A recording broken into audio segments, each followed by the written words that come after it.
This week's episode is with Brian Smith, founder of UGG Boots. Whether you're an UGG boot lover, an entrepreneur, or someone who enjoys hearing inspirational life journey stories, you will love this episode. Listen in and stay tuned for more incredible stories on future episodes when you like and subscribe to my YouTube channel and Facebook page, Beth Bell Live. Welcome everyone to the Pollinating the Planet with Love show. I'm your host, Beth Bell, and I'm here in beautiful Encinitas, California, and have a very special guest today. Australian-born Brian Smith was raised with an enduring passion for surfing and the surf culture. In his youth, he enjoyed the epic waves on the coasts of his home country. He was educated at the Institute of Chartered Accountants Australia, where he received his first of many business credentials. After 10 years as a public accountant, Brian felt a burning desire to do something that would fit his passion for surfing and started looking for a business idea that would allow him to support himself. This led him to moving to the United States and launching the internationally known brand of UGG Boots. Through many triumphs and tribulations, Brian has gained many insights and shares these ups and downs of being an entrepreneur. His inspirational talks and media appearances on his breakthrough business strategies are widely attended by business people of all ages from a diverse array of market sectors. Sure. He has become one of the most sought-after speakers and business leaders in the country. And I am blessed to have you on the show. Hey, thanks so much for having me. You know, I saw you speak in January, right, and I was incredibly moved by your personal story. Okay, cool. But also the incredible pearls of wisdom that you shared. That's what I like to hear. That's why I do it. Yes, like so much so that I was there taking photographs of your slides. Like, right. I love this, I love this, right. I love this. So before we get into all those pearls of wisdom that you've gained over the years and through all this insight, tell us a little bit about when you were young. You know, what did you really think you were going to be, and did you end up doing that? I never thought about being an entrepreneur per se, because that wasn't really popular back then. But I succumbed to my parents' wish for security and got a job as an accountant, but I never suited that, from a character standpoint. And I, joined an accounting office and started studying at night, which I thought would be quick, but it took 10 years. Wow. And after 10 years, I finally graduated and quit the same day. Oh wow! Yeah, I knew I did not want to be an accountant in a career desk job. So first pearl of wisdom is don't do what you think your parents want you to do. Now it's so much easier. The vocational guidance is so much better. That if you have a passion to do something, or even more, if you have a passion not to do something, then you got to follow that. Yes. Yeah, maybe that gut instinct or that feeling that I think sometimes we want to discount because we're not supposed to feel, we're supposed to think. That's right, especially when it comes to your future. Everybody seems to have planned it out for you, but really happiness is the most important thing I've found after all these years of businesses and things. Happiness is the most important, and if you are in a job that you're not happy at, what a waste of life. Yeah, well, and I think a lot of times people don't know what makes them happy. Yeah.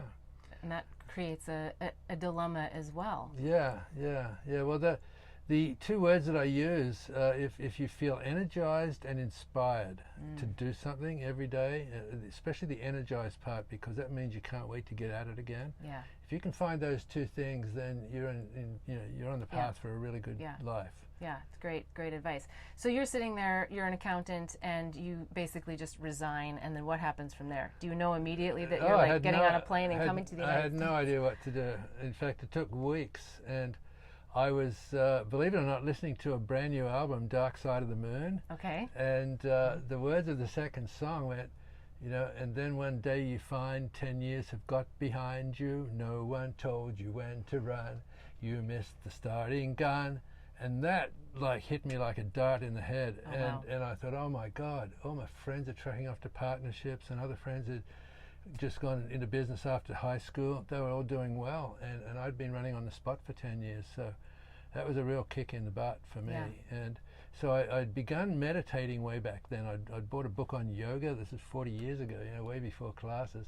And I was meditating one day and I just got this goosebump feeling all over, and I thought, all the best trends are coming out of California. And so I just right then decided I'm going to go to California. I'm going to find the next big thing and bring it back to Australia, and that's what I'll build my life around. Interesting. Yeah. And so what did your family say when you said, I'm going to California? They did not like it. My dad's idea for me, his idea of success for me would be to work my way up to chief accountant of a big company, right? Yes. And I just had to tell him that sounds like prison.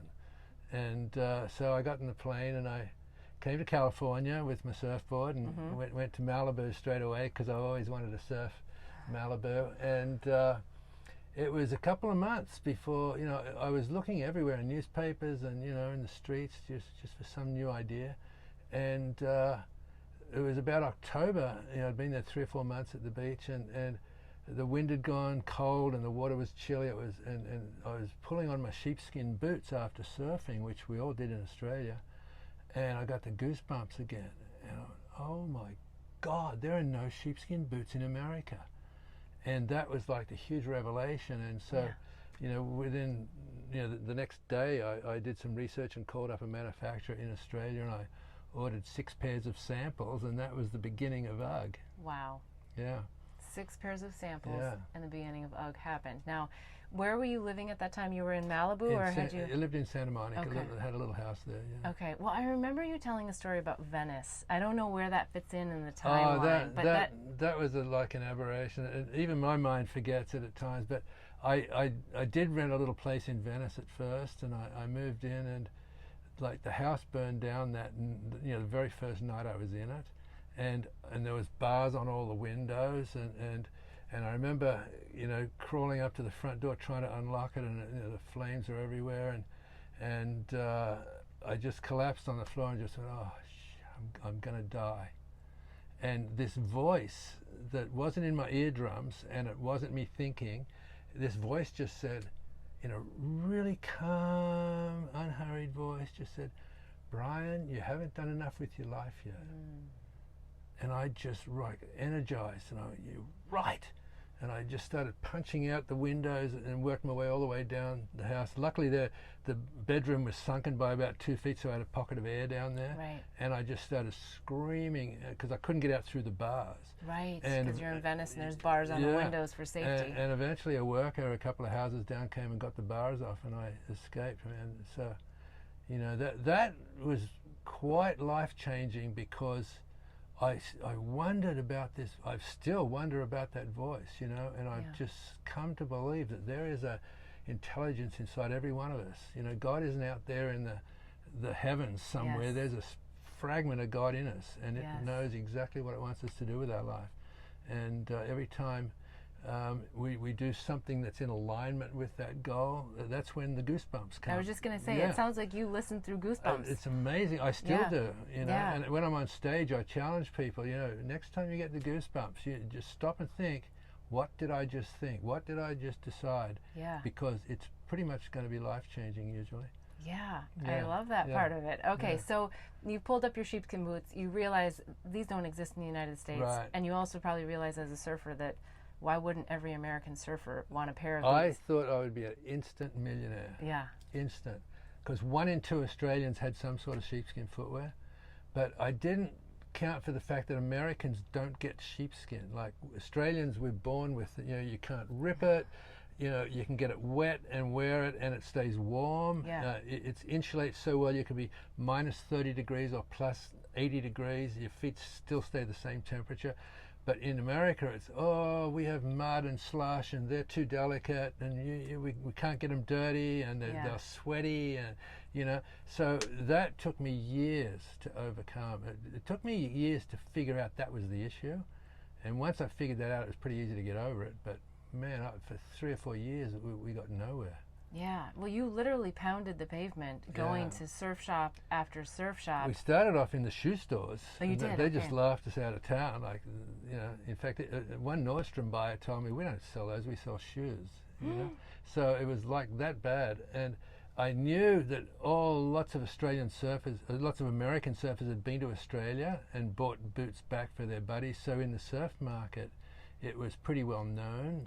So I started going and selling to the surf shops. What got you over the rejection? Because I think any entrepreneur out there is going to probably endure some level of rejection, but it sounds like you actually went through a lot of rejection. I was the first day I walked into the first store, I was terrified. I was so embarrassed to open up this little bag of sheepskin boots, but the minute the guy saw him, he goes, "Oh, Ugg boots, man, they're fantastic, you know, and what are you doing with them?" I said, "Well, I'm thinking of importing them." "Oh, you'll make a fortune, you know," and so that... But this happened at a surf shop. That happened at a surf shop. After you'd gone through all the rejection of the traditional shoe stores. Okay. And then each surf shop I went to, there was like an acknowledgement. "Oh, they're fantastic, you know." So I raised some money and bought 500 pairs. Wow. And then went back to the same surf shops and said, "Okay, I've got the product now. How many do you want?" And they go, "Oh, Brian, you know, well done, but we couldn't sell them in our store. We just sell surfboards and trunks and, you know, surf gear. You're going to do great in the shoe stores, you know." Oh. And so my first year's sales, like I started in October, November, which is like the end of the season. My first year's sales was 28 pairs. Wow. I know, it's horribly disappointing. And you had 500 in for inventory. an instant millionaire, this was really not what I wanted to hear. Yes. So how did you sort of pick up all those pieces to then get the surf shops to see the value? Well, it took several years. Like I had 3 years of summer jobs because it wasn't a business even, it was like a side hobby. And I kept running these ads of these models, you know, at the beach with the perfect hair and the clothing and the boots like up in the front of the ad. And you know, the sales went to $5,000, and I think the next year was $10,000, and then about $20,000. I couldn't figure out what I was doing wrong, and I ended up having a beer with one of my surf shop owners, and he just called out back, said, "Hey, you guys, come out here," and all these 12, 13-year-old grommets come out, and he says, "What do you think of Uggs?" And every one of them just went, "Oh, those Uggs, man, they're so fake. Have you seen those ads? Those models, they can't surf." And like instantly, I knew that I'm sending the wrong message to the target market. And so, you know, as every entrepreneur learns, you have to pivot, right? Every time you hit a wall. And so I called up a buddy who was running a scholastic surf team, you know, young high school kids. And I said, "Pete, do you have any kids who are going to turn pro soon?" And he gave me 2 guys, Mike Parsons and Ted Robinson. And so instead of having an expensive photographer, I just took my little Canon Sure Shot, you know, and took photos walking to the beach at Trestles in San Onofre and Black's Beach in La Jolla. Okay. And when I ran those ads the next year, the sales went to like $200,000. Oh, wow. And it was just such a testament to the fact that you never advertise the product itself. You advertise the feeling and the energy that you want the readers to be. And the more you can make the reader want to be in the photo, the more successful it'll be. And the ads that ran, like the page was that big, the boots were this tiny. You could hardly see the boots in the ads that I ran. Yeah. And yet it went from, you know, 20,000 to 200. Wow. So that was a huge breakthrough in me understanding marketing and sales. And I used that, you know, for the rest of the career of Ugg. And I think, you know, is like basic in a sense, the tip is, it's so profound. The tip being, ask your customer what they think. And I think a lot of times as an entrepreneur, you're putting something out there that's like your heart and your soul, and you almost don't want to hear what they think. Yeah, right? You're so sure that this is the best thing. That happens a lot. Yeah, or you don't want to know what's wrong, you know, because you're like, I don't even know if I can fix it. Like, what if they say that, you know, the sole is wrong and you've got 500 pairs sitting in your garage, right? What do you do? All right, so from 200,000 then, stuff starts to change, energy starts to flow, I would imagine. Yeah, it started to be where the stores were coming to me now to request product rather than me having to go out there. And you know, I hired a little sales team to manage all the orders in-house. And it grew steadily, but you know, the surf market is one thing, but we had to try and figure out, okay, we want to hit the bigger market, like surfing's pretty much California and a little bit on the East Coast. So what's in the middle? And the first thing we hit on was snowboarding, which had just started in the mid-90s, and skiing. And so we went after those markets and started to do really well. And that got us spread over more of the country, but not in the East. I couldn't figure out, what do the kids do back east, you know, in Chicago, New York, you know, Pennsylvania. And it finally hit me that, they play hockey in the ice rinks. And their mums usually have to go and sit in the ice rinks, which are freezing. And so that became the next push. So I just started going after all these niches, and with the hockey market, the thing became really well established. Yeah. Well, I want to hear more about this, because we know now that it's like in every household. Yeah, it's amazing. So we're going to take a quick break, and we're going to come back, and I want to hear a lot more about how this all unfolded. Sounds good. Okay. Blossom Bliss products are designed to help empower pure love and purpose in your life. It's through the power of words, flowers, and symbols that our products assist you in creating a blissful life. The power of words in our mini mantra word bar necklaces assist you in setting and blossoming your personal intentions. The affirmation cards leverage the power of flowers by providing daily inspiration. And the power of symbols in our life journey bracelets are great reminders of the things that bring us peace, joy, and love. Products are made and blessed in Bali with love by Balinese artisans who work with empowered hearts.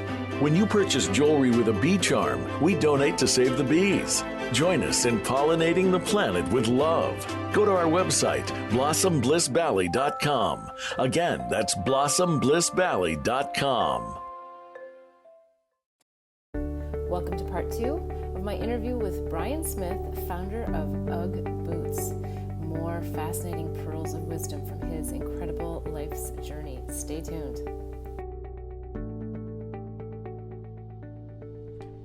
Okay, we're back with Brian Smith, the founder of UGG Boots in Encinitas, California. And we were just in a really interesting spot. You've taken the company from 20,000 to 200,000 after years of just really trying to figure it out. What happens next? Because it's been built into a massive empire, but what's the next? Well, no, it was not a massive empire. Okay. I hadn't made a profit yet, okay, after 4 or 5 years. And a lot of times I wanted to give up, but the thing that kept me going each time was, 1 in 2 Australians has these boots, so they must be good. It's my problem that I haven't got them all over America. Right. But after years of starting businesses, I've learned one theme, and this is the theme of my book, which is the birth of a brand. And the theme of it is, you can't give birth to adults. Right? Every business is conceived, and then the first action is taken. Like the beginning of birth of UGG was buying 6 pairs of samples, right? And then it just lies there. Every business just lies there, and it lies there, and there's no amount of feeding it or jiggling the cradle or urging it. An infant can't get up and go to college. It just has to be an infant.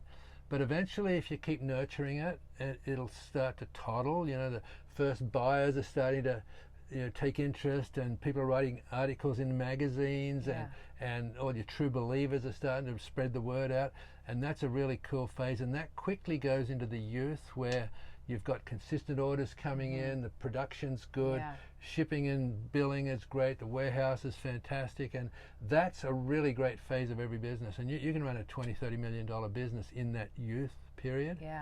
But if it's a really good product or a really good service, it's going to hit the teenage years, and you can all remember when you wanted to be in every party in town, right? Well, in business, it's a super dangerous, because you want to be in the massive trade shows, you want to be in every big box retailer, you want to be mass distributed out through the internet, and you can outstrip your capital so fast. And I almost lost UGG a couple of times during that period. But eventually the controls get put in, and it becomes a mature business. Well, I think you're making some really good points, because I think a lot of entrepreneurs start out with a lot of passion and fire in their belly, and they believe. They take the hits. So what would your tip be, or your pearl of wisdom for how long should you have your own bank account ready to self-fund before you can start to, right? Because people think, I'm going to be a millionaire in the first year. It depends on your passion. Like, I went all in. I had no reserves. That's why I was working summer jobs, just to stay alive. But if you are in a business, like with a regular salary, do your passion project on the side, and just keep working it and working it. Eventually it will get so big that your job is an interference. Yes. That's the time to switch. Yes. Right? But just, you know, I've done it. A lot of entrepreneurs do jump all in, but it's you better have a really good backup of friends and yeah. So the best thing is to just work it until it pays for itself.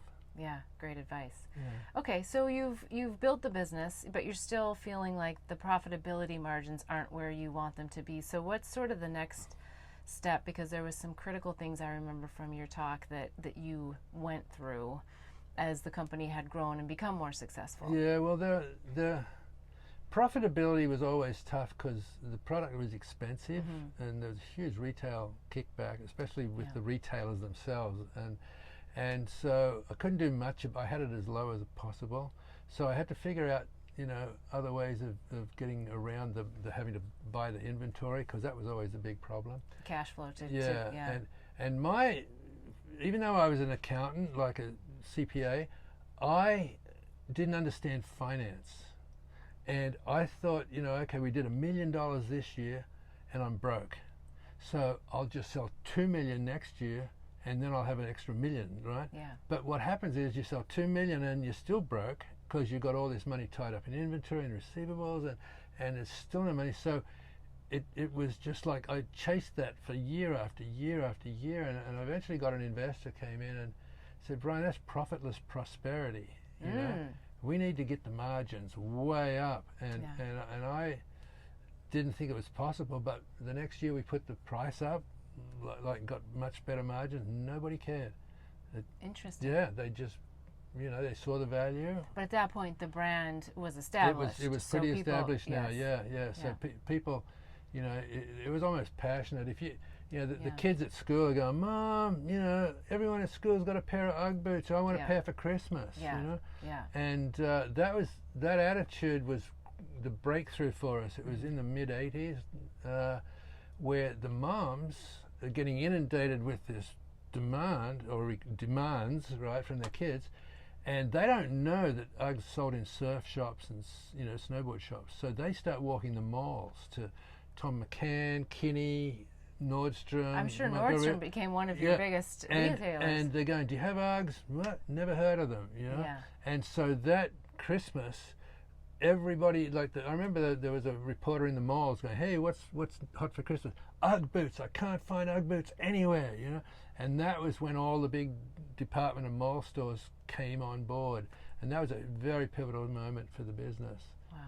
So, and that was right as we put the margins up. So we finally, that was the first year we became profitable after 7 years.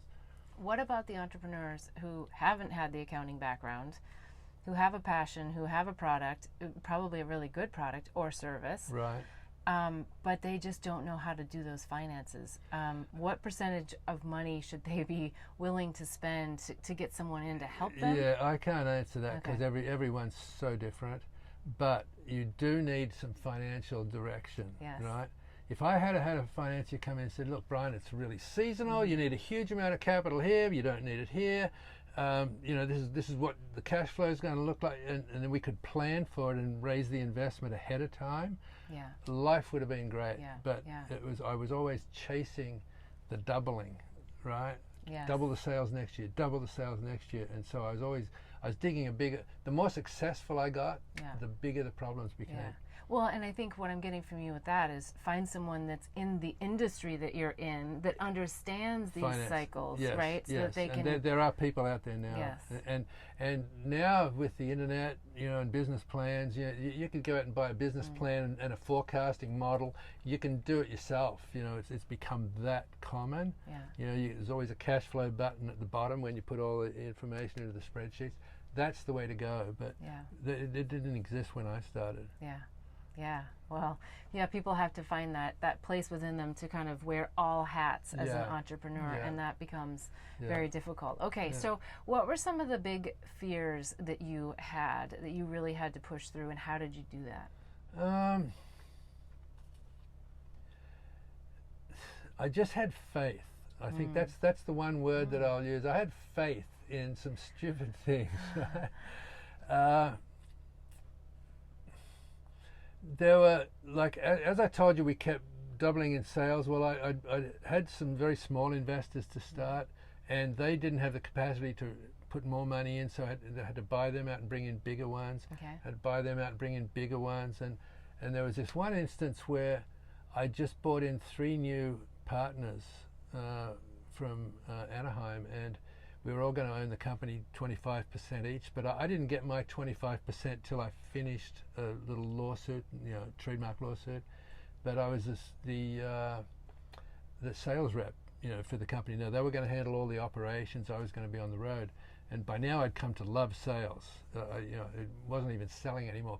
People were so happy to see me. Oh, it's Mr. Ugg, and so I remember going out the very first day after we moved all the inventory to Anaheim, and went into the first retailer in Huntington Beach, and he said, "Hey Brian, I heard you sold the company." I went, "What?" He said, "Yeah, I called up an order this morning and they said you don't own the company anymore." I said, "You're kidding me." And I couldn't wait to get out of there, Because you thought you had 25. Yeah, well, I did have 25, know, and even though I didn't get the stock certificate, I still had 25%. So I drove straight back to San Diego, and I pulled out the contract and I read it, and I went, "Oh shit, I don't own the company anymore." Wow. And I just crashed. It was really desperate, because my whole ego and being was tied up in being this huge international president of a huge corporation one day. And God, I moped around for like 3 or 4 days. And how did you pull yourself off the well, floor? it was about the 4th night. I think I was watching TV with my wife. She was sitting on the couch, and the TV went off. The show finished. I clicked it off, and I rolled over on my stomach and got on my hands and knees and started crawling to the bedroom. Yeah. And my wife just looked at me and went, "You get up now and walk to bed like a man." And it shocked the heck out of me, and it's like, as I came up off the floor, it was like coming out of a fog, and I thought, oh my God, there's so much more to life than this crappy little sheepskin business, And I slept like a baby, and then the next day, I decided, well, what am I going to do with my life? And I thought, I've come to love sales. This is another goosebump moment. I just figured, I love sales. What can I sell? Damn, Ugg boots, right? So I went back up to the guys at Anaheim and said, "Look, I may never own the company, but I'm going to make sure I can get a pair of boots on every single person in America." And I went on the road, and after the first month I got back, and the guy hands me a check for $5,000, and he says, "That's your commissions."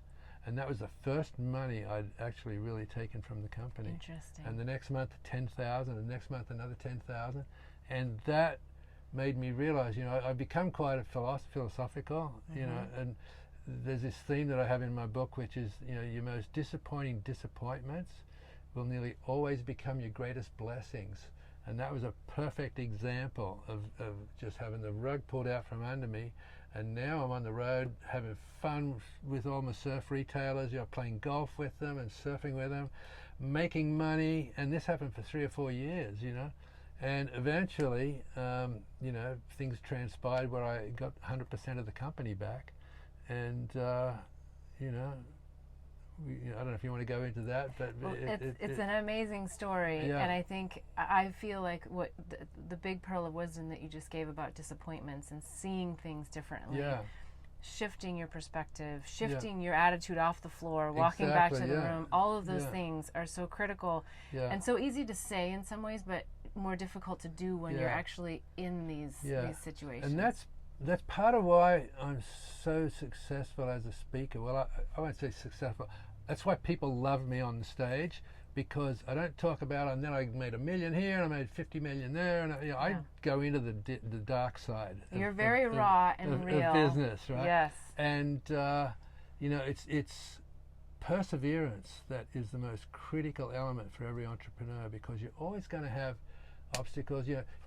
Sales don't start here and go straight up look at the screen there, straight up to the top of the screen. Yeah. It's like, go along, hit a wall. I can give up or I can overcome it. So I overcome it. Cruise along for a bit, hit another wall. I can give up or I can overcome it. Yeah. And every time you get up and overcome it, you get ahead of your competitors, you build the business to another level.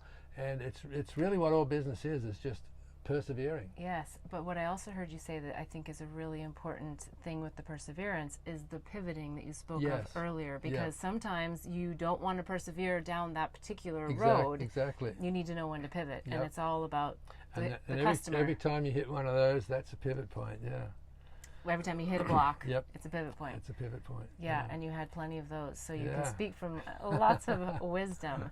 So, all right, so then you realize that you don't own the company, but you've gotten yourself up and going. You're selling now. You're actually very successful with the financial part of it. And then through, I don't know, divinity, you end up acquiring the entire I wouldn't company. call it divinity. What would you call it? Well, the passage of time is what changes things. Okay. It's insane. It doesn't matter if you're in a great period or a really bad period. Time will change things. It's one of the universe principles, I think. Yes, but I think it's also because of how you shifted yourself. Yeah. So now I was being positive. I was on the road, and for the next 3 or 4 years, I made tons of money on commissions, hundreds of thousands of dollars, which was a lot of money back then. And in the meantime, Neil, one of the owners, bought the other two out. Right. So he owned 100% of it. And he called me up and said, "Hey, Brian, the trademark's finished, lawsuit's finished. Come on in, we'll issue your stock." And he had arranged for the lawyers to come in, and we bought company cars, and we took out life insurance policies on each other. Between the Friday that he said come in and Wednesday when we were supposed to meet, he was at a motocross race racing his motorcycle and had a massive heart attack and never recovered. Wow. And so I ended up helping his widow keep the company alive for the next year. And 9 months later, the insurance policy paid out. His widow she'd never stepped foot inside the business, so she didn't want it. And so I arranged. And you knew every aspect of it. Yeah, so I just arranged with the insurance money to pay her out. And it was the identical contract where they bought it from me, and we just changed the names around, so it was a really fair deal. Amazing. And she was happy. She got full value for the company, and I ended up owning 100% of it and was broke again. Owning 100% of it and was broke again. Okay, we have to go to a quick break, and then we're going to come back. We want to hear all about this. Okay. Blossom Bliss products are designed to help empower pure love and purpose in your life. It's through the power of words, flowers, and symbols that our products assist you in creating a blissful life. The power of words in our mini mantra word bar necklaces assist you in setting and blossoming your personal intentions. The affirmation cards leverage the power of flowers by providing daily inspiration. And the power of symbols in our life journey bracelets are great reminders of the things that bring us peace, joy, and love. Products are made and blessed in Bali with love by Balinese artisans who work with empowered hearts. When you purchase jewelry with a bee charm, we donate to save the bees. Join us in pollinating the planet with love. Go to our website, blossomblissbali.com. Again, that's blossomblissbali.com.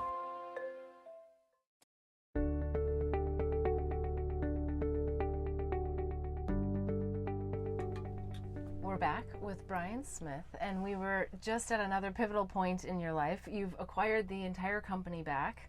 But you just said you were broke again. Yeah, I took all the money I could get from the insurance policy and everything I owned to give his widow the value of the business. So, but anyway, I was still alive, and that's the main thing. And then what happened after that? Because then you continued to build the business. Yeah, I built it myself for the next couple of years. We were doing 8 or 10 million at this stage. And I was able, my suppliers were quite loyal there, and I ended up having to get one new last round of investors in, and that was where the maturity of the business sort of came in, because the year or two that I owned it 100% was the teenage years for me. I was, trying to be too big too quickly. And any advice on investors, bringing investors in? Because that can be a really sticky thing. That's a whole other. Okay. That's whole a whole other topic. Yeah, Okay. yeah. But I did get investors, and then the controls were put in, and the business sort of became quite mature, Okay. and we just kept growing it from there. And the major breakthrough from that point forward was when I was trying to get a cohesive image for the brand, because we were huge in surfing, huge in snowboard and ski, huge in hockey, and all different types of advertising was going on, but there was no real cohesive image. So I came up with the words casual comfort, and I said, okay, I'm going to launch this as a casual comfort footwear brand. Okay. Launch after 12 years, right? And so I thought the only way to do that's to, I want to be on the front page of the lifestyle section of USA Today. And I knew to get there we had to have, really good PR program in place. So we retained a company in Boston and put it all together. And I'd made an appointment with the fashion editor at USA Today for this Wednesday afternoon. And we arrived there 5 minutes, to 3. And we had a 3 o'clock appointment. She comes running out and goes, "Oh, Brian, I'm so sorry. I've made a huge mistake. I've got a conference call at 3. I have to be on it. I've got 5 minutes, And that was the ultimate pivot, because my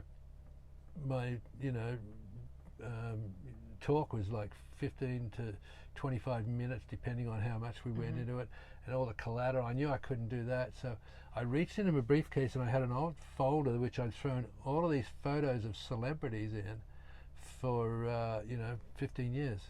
Okay, they were all wearing Ugg boots. Yeah, and because this is about 15 years into the business, and it was, so I'm going, here's Tom Petty and Neil Young and Sting and Patrick Swayze, and How fun. And then there's Pamela Anderson on the beach in the Baywatch set with a red swimsuit and Ugg boots, and I quickly flicked by that because nobody wears boots that way. But she went back, "What was that?" And she grabbed it out of my hand and she wrote down the name of the photographer and the publication, which was from an English tabloid, and then she went like 4 minutes, and I thought that's the end of that. But the next day I was at Chicago Airport going back to San Diego, and I got USA Today, and there on the front of the lifestyle section was Pamela Anderson, and the next entire page was a complete expose on the whole shearling industry. And that one thing just catapulted us into the mainstream of shoe retailers on a national basis. And when I got back to San Diego, I heard that the phones had not stopped ringing from retailers wanting to know how to buy the product, and from consumers wanting to know where the hell where in my area can I get it, So that was a very, very big breakthrough. Wow. Yeah. Amazing. Again, luck or karma, whichever way you want to put it. Well, they say luck is when preparation meets opportunity, That's right? So yeah. Okay, so that's not the end of your story. I mean, you have so many more things that have happened, and I think some. Yeah, that's why I wrote the book. It's called, again, The Birth of a Brand, and it's a roadmap for entrepreneurs. Yes. It's lots of philosophy, lots of spirituality, if you're into that, and lots of just business advice because of it's mostly about all the screw-ups I made and how I overcame them, and that's what entrepreneurs, when they go to college, you don't learn that boots on the ground stuff. You learn all the theory, and then you do this is what will happen. Well, it doesn't happen. You know, you've got to just figure out how to get around stuff, and that's why my book has been so, good. Yeah. And that's why, people said, you've got to be on the stage. I never ever saw myself as a public speaker, but I have people come up to me afterwards, go, "Oh my God, I was about to give up my business, but now I understand what stage I'm in." You know, things like that, and oh my God, you went through that, I went through that, I didn't think I was ever going to recover, and now it's the best thing that ever happened. So it reinforces for those who are doing really well that everything they've been through, I've been through, which means pretty much everybody does. And for those who aren't very successful yet, it gives them inspiration to keep going. Yes. So every entrepreneur should buy your book. I love that. No, they need to. I mean, the pearls of wisdom are absolutely and it's invaluable. a great story, regardless of all the business stuff. It's really a life story. It's great. Now, I think there's some other things that I would love for you to share, and it's around trust and people and partnerships, and you had mentioned something about judgments. And because at the end of the day, we are here for pollinating the planet with love. Yeah, that's all about the major word. Yeah, love. Yeah. So, do you have any pearls of wisdom on that? Yeah, there's one thing I've been studying for years and years and years, which is the interaction of entrepreneurs with investors coming in. And there's not a lot of really good stories.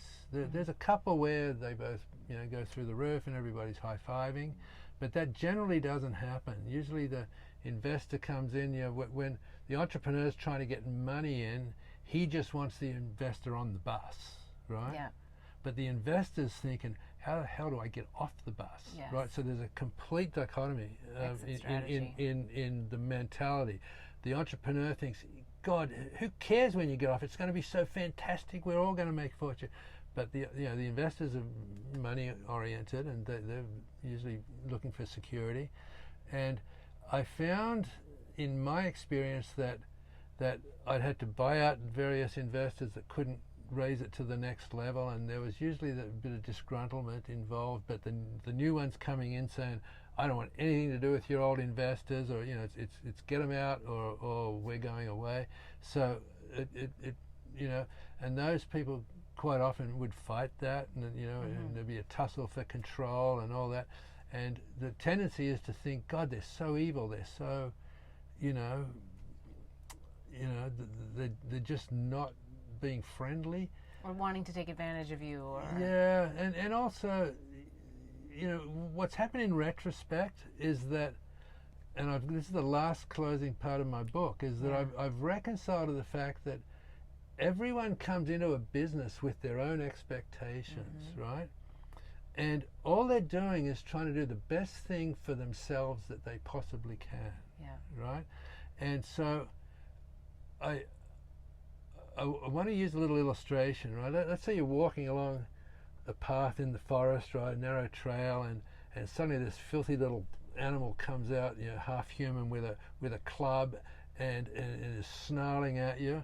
Your first tendency is, oh God, evil, how do I kill it, what do I do? But if you take the picture back and you see behind him is a wife with a broken ankle and a baby in her arms, and all he's doing is trying to protect her, doesn't the picture change? I'm so emotional about this because you go from this horrible little man to this picture of valor and honor and love, and that's what I've learned with my investors. I used to have a pretty bad impression of them during the business, but now I've softened, and they were all just trying to do the best they could, and I have no hatred or any animosity towards any of them, and so that's something we should all be trying to look at on a daily basis. If someone's really getting under your fingernails, come back, see what other factors are affecting them. It might be something at their house or their kids or their work or whatever. There's always a bigger picture, and if you can figure out what that picture is, you almost end up loving them just for who they are. It's a really powerful thing. And connecting to people through more community and less about just forget the material side of things. Luckily I'm at the age now where I am really happy in doing what I'm doing. I love speaking, but if you can just enjoy every day and forget about, you have to have a job and make money, and maybe it's your own business, but real life is interaction with people that you love. The work and money is just what you fill in the time in the meantime.